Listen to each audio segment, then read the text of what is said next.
the shame over our sexuality, our attraction, our self-expression. When it harms no one, there is no room for shame. This is lovely. I'm excited to be speaking with Anita Doron, the director of Maya and Samar. Anita, thank you so much for the time. I really appreciate it. My pleasure. Honestly, this is a lovely film. It's beautiful. It's challenging. Where did it come from?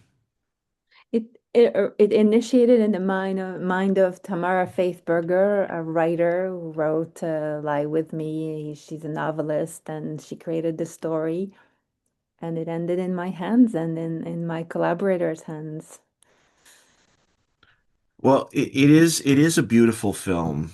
The relationship between these two is so complicated in so many ways, and so tender in others. And one of the things that certainly in this film is the sexuality is used almost politically in some ways. We see sex in films and it usually represents something. And I'm wondering in your mind, what does the sexual relationship between these two represent in this film? It is an expression of their freedom.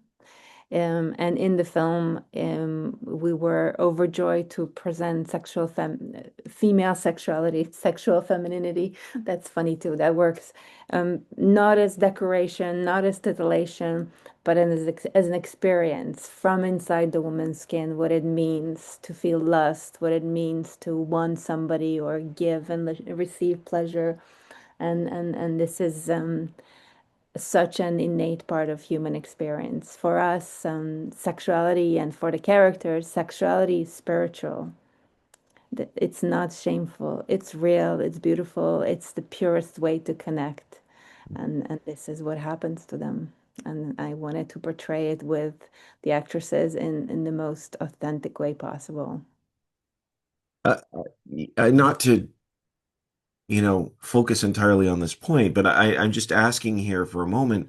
You mentioned it's a spiritual connection, and these women, how do you prepare them for this sort of relationship on screen? You've got two actors performing, embodying these characters, and you want to bring that depth of connection out. What sort of conversations go into it to prepare them for these sorts of scenes? Ah, great question. Well, it starts with building the character and understanding the character and all its complexity and nuance and beauty. And then talking almost in a poetic way of what sex and sexuality means to them. Really breaking it down so we're all on the same page, so we all bring our own ideas and vision to it. It was a collaboration. And once we have a really good sense of this sexual story, because it's a story of the Mhm. body between them, the story of the lust, then we break it down in a more technical way. Then it becomes almost like a stunt.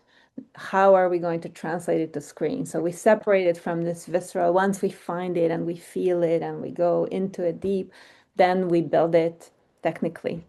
And with the help of intimacy coordinators who then um, also help with even finding, well, obviously establishing the comfort of the actors and making sure that there's somebody there for them and looking out for them. But then we just truly, truly, very technically, it's actually quite interesting breaking down a sex scene and how you shoot it. And how, if you look at it as a stunt, how do we get the sense of excitement, of near climax, of the skin rising, of this feeling? How do we get it, in a very technical way? Which way do we position the body? Where does the camera have to be to create this feeling, which we already established and built from a much more poetic place? So it's really the poetry and the technical aspect coming together. And then in a safe and protected and considerate environment that is closed and is respectful. See, that's a fascinating tension because, like you said, it's intimate and respectful in a closed environment, but at the same time, it's almost like stunt work. I've never heard that before, but this positioning and how these characters sort of come alive in these moments, I could see that, and that's fascinating. That's fascinating. Because Oh, normally my approach to filmmaking is very much have creating a moment and having it live, but you cannot do that with sex scenes, so that becomes very, very technical and very precise. absolutely.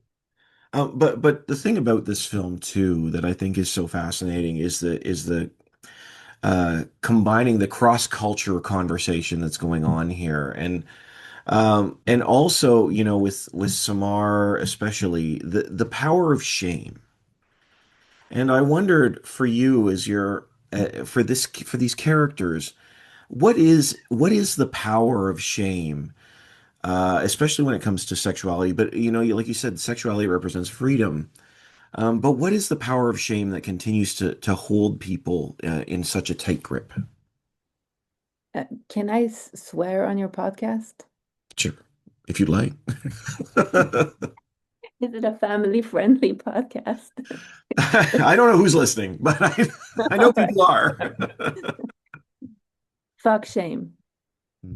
This is what this film is about. Fuck shame.